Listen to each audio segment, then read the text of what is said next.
Welcome to மஞ்சு சமையல். இன்றைக்கி கொண்டக்கடலை பிரியாணி எப்படி செய்கிறதுன்னு பார்க்கலாம் வாங்க. ஒரு பாத்திரத்தில் கொஞ்சமாக எண்ணெய் சேர்த்துக்கலாம்.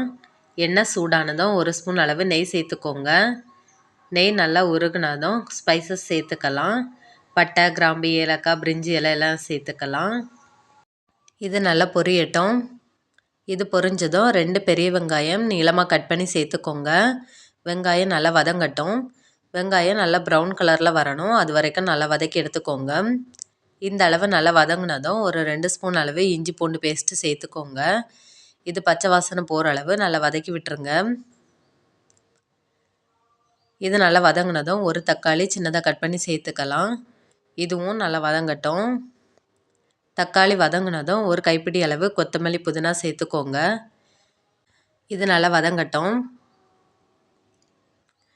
இது நல்லா வதங்கினதும் ஒரு கப் அளவு கொண்டக்கடலையை ஒரு நைட்டு ஃபுல்லாக நல்லா ஊற வச்சு ஒரு 5 விசில் வச்சு எடுத்துக்கோங்க. இதையும் இதோட சேர்த்துக்கோங்க. இதை ஒரு வாட்டி நல்லா வதக்கி விட்டுடலாம். இதோட கொஞ்சமாக மஞ்சள் தூள், 1 ஸ்பூன் அளவு மிளகாய் தூள், 1 ஸ்பூன் அளவு பிரியாணி மசாலா சேர்த்துக்கோங்க. இதை நல்லா வதக்கி விட்டுடலாம். மசாலா கொஞ்சம் பச்சை வாசனை போகட்டும். இதோட ஒரு 2 ஸ்பூன் அளவு தயிர் சேர்த்துக்கோங்க. இதையும் நல்லா கலந்து விட்டுறலாம்.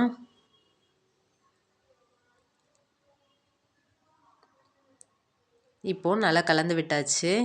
இதை ஒரு 2 நிமிஷம் நல்லா மூடி வச்சுக்கலாம். இப்போது 2 நிமிஷம் ஆகிடுச்சு. இதோட தண்ணி சேர்த்துக்கோங்க. ஒரு 4 கப் அளவு தண்ணி சேர்த்துக்கலாம். நான் இன்றைக்கி 2 கப் அளவு அரிசி எடுத்திருக்கேன். அதுக்கு 4 கப் அளவு தண்ணி கரெக்டாக இருக்கும். தேவையான அளவு உப்பு சேர்த்துக்கோங்க. உப்பு கொஞ்சம் அதிகமாகவே சேர்த்துக்கோங்க. அப்போ தான் சாதம் வெந்து வரும்போது கரெக்டாக இருக்கும். இது நல்லா கொதிக்கட்டும். மூடி வச்சிடலாம். இப்போது நல்லா கொதிச்சிடுச்சு. இந்த அளவு நல்லா கொதித்ததும் நம்ம ஊற வச்ச அரிசியை சேர்த்துக்கலாம். 2 கப் அளவு பாஸ்மதி அரிசி எடுத்து ஒரு அரை மணி நேரம் நல்லா ஊற வச்சு சேர்த்துக்கோங்க. இதை நல்லா கலந்து விட்டுறலாம். இது நல்லா வேகட்டும். மூடி வச்சுக்கலாம்.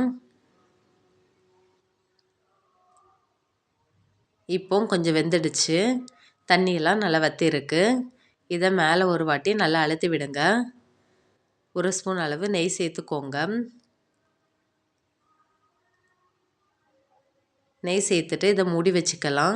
இப்போ தம் போட்டுக்கோங்க. அடுப்பில் ஒரு தோசைக்கல் வச்சுக்கலாம். மேலே பாத்திரத்தை வச்சுக்கோங்க. இப்போ தம் போட்டுடலாம். மேலே வெயிட்டுக்கு ஒரு சப்பாத்தி கல் வச்சுருக்கேன். இல்லை பாத்திரத்தில் தண்ணி கூட வச்சுக்கோங்க. இது ஒரு 15 நிமிஷம் அப்படியே இருக்கட்டும். அடுப்பை மீடியம் ஃப்ளேமில் வச்சுக்கோங்க. இப்போ 15 நிமிஷம் ஆகிடுச்சு. சூப்பராக வெந்திருக்கு. எவ்வளோ அழகாக வந்திருக்கு பாருங்கள். டேஸ்ட்டு ரொம்ப சூப்பராக இருக்கும். நீங்களும் ட்ரை பண்ணி பாருங்கள். பிடிச்சிருந்தால் லைக் பண்ணுங்கள், ஷேர் பண்ணுங்கள், சப்ஸ்கிரைப் பண்ணுங்கள். மறக்காமல் பெல் பட்டனை கிளிக் பண்ணுங்கள். தேங்க்யூ.